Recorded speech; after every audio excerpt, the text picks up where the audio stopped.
వైకా jewellers వెలలేని Vaibhogam తరుగులేని నమ్మకం. ఇప్పుడు మన కాకినాడలో డిసెంబర్ 5న ఘనంగా ప్రారంభం కాబోతోంది.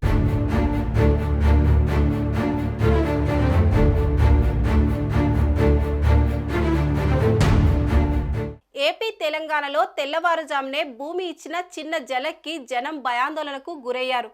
గత 30 ఏళ్లలో ఎన్నడూ లేని విధంగా నేల కంపించింది. వరదలు తప్ప ఏ ప్రకృతి విపత్తు తెలియని తెలుగు రాష్ట్ర ప్రజల్లో తాజా భూకంపంతో కొత్త భయం మొదలైంది.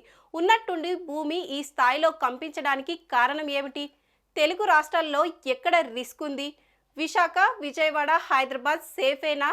కొండలను సైతం పిండి చేస్తున్న మనిషి అత్యాశ ఎలాంటి పరిణామాల వైపు దారితీస్తుంది? తెలుగు రాష్ట్రాలకు భూకంప ప్రమాదం ఏ స్థాయిలో ఉంది? మున్ముందు ఎలాంటి పరిస్థితులు చూడబోతున్నాము?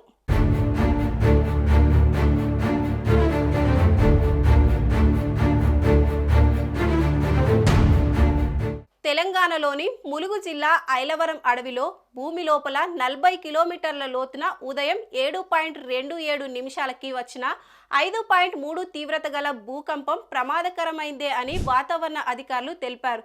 ఈ భూ ప్రకంపనాలు రావడానికి సైంటిస్టులు రకరకాల కారణాలు చెప్తున్నారు. ప్రధాన కారణంగా గోదావరి నది అని చెప్తున్నారు. గోదావరి నది జలాల వల్ల భూమిలో గట్టిదనం తగ్గిపోయి మెత్తగా మారడం వల్ల భూమి కదలికలకు అనుకూల పరిస్థితులు ఏర్పడుతున్నాయని అంటున్నారు. ములుగు ప్రాంతంలో సింగరేణి గనుల తవ్వకం ఎక్కువ ఉండడం వల్ల అక్కడి భూమిలో మెత్తదనం ఎక్కువగా ఉంటుందని అంటున్నారు.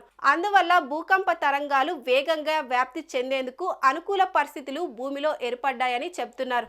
కాళేశ్వరం ప్రాజెక్టు సైతం భూకంపానికి కారణం కావచ్చని భూగర్భ శాస్త్రవేత్తలు అంచనా వేస్తున్నారు. కాళేశ్వరం ప్రాజెక్టులో వాటర్ స్టోర్ చేయడం వల్ల ఒత్తిడి పెరుగుతుందని, భూమిలో నీరు బాగా పెరగడం వల్ల ఫలకాల కదలికలు తేలికవుతాయని అంటున్నారు. వీటి ద్వారా భూకంపాలు వచ్చే ఛాన్స్ ఉండొచ్చని చెబుతున్నారు.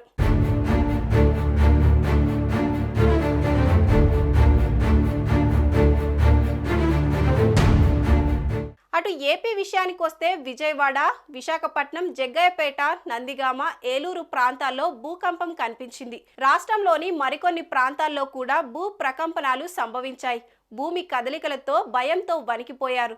విశాఖపట్నం పరిసర ప్రాంతాల్లోని కొండలను, నిర్మాణాలను అవసరమైన కంకర కోసం అతిగా తోడేస్తుండడం పట్ల శాస్త్రవేత్తలు ఆవేదన వ్యక్తం చేస్తున్నారు. మనిషి తన స్వార్థం కోసం ప్రకృతిలోని సహజ వనరులను అతిగా ధ్వంసం చేస్తే ఇలాంటి దుష్పరిణామాలు ఎదుర్కోవాల్సి వస్తుందని హెచ్చరిస్తున్నారు.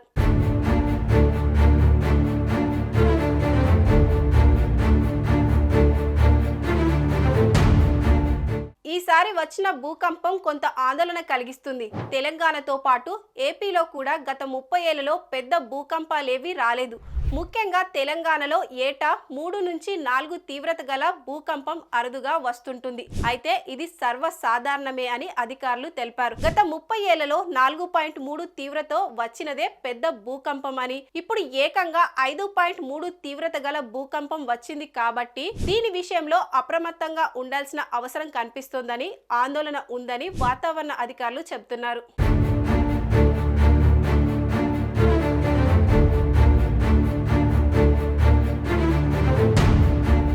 తాజా భూకంపంతో తెలుగు రాష్ట్రాల్లో కొత్త భయం మొదలైంది. ఇంతకాలం కేవలం వరదలు మినహా ఇతర ఏ ప్రకృతి విపత్తులు తెలుగు రాష్ట్రాల్లో కంపించేవి కావు. కానీ ఇప్పుడు భూకంపాలు మొదలయ్యాయి. ఇప్పుడు వచ్చింది స్వల్ప భూకంపమే కాబట్టి సరిపోయింది. భవిష్యత్తులో పెద్ద భూకంపాలు వస్తే ఎలా?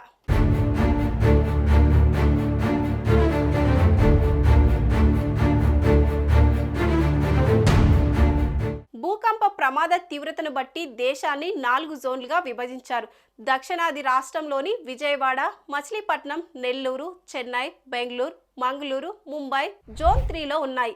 అలాగే కోల్కతా, భువనేశ్వర్, కాశీ, అహ్మదాబాద్, రాజ్కోట్, లక్నో, కాన్పూర్ వంటి ప్రధాన పట్టణాలు ఉన్నాయి. ఈ ప్రాంతంలో భూకంప తీవ్రత మధ్యస్థంగా ఉంటుంది. రెక్టర్ స్కేల్పై 5 తీవ్రతతో భూకంపాలు వచ్చే ఛాన్స్ ఉంటుంది. నేషనల్ సెంటర్ ఆఫ్ సిస్మాలజీ ప్రకారం హైదరాబాద్లో భూకంపాల ప్రమాదం చాలా తక్కువ. ఇక్కడ అప్పుడప్పుడు స్వల్ప భూకంపాలు సంభవించినా అవి ప్రాణ నష్టం, ఆస్తి నష్టం సంభవించే స్థాయిలో ఉండవని చెబుతున్నారు. తాజాగా భూకంపం కూడా అలాంటిదే కాబట్టి ప్రజలు భయపడొద్దని శాస్త్రవేత్తలు సూచిస్తున్నారు. కేవలం భూకంపాలే కాదు, ప్రకృతి విపత్తుల ప్రమాదం హైదరాబాద్ లో చాలా తక్కువ. దక్కన్ పీఠభూమి ప్రాంతం కాబట్టి సముద్ర మట్టానికి చాలా ఎత్తులో ఉండడంతో సేఫెస్ట్ ప్లేస్ గా నిలుస్తుంది మన హైదరాబాద్.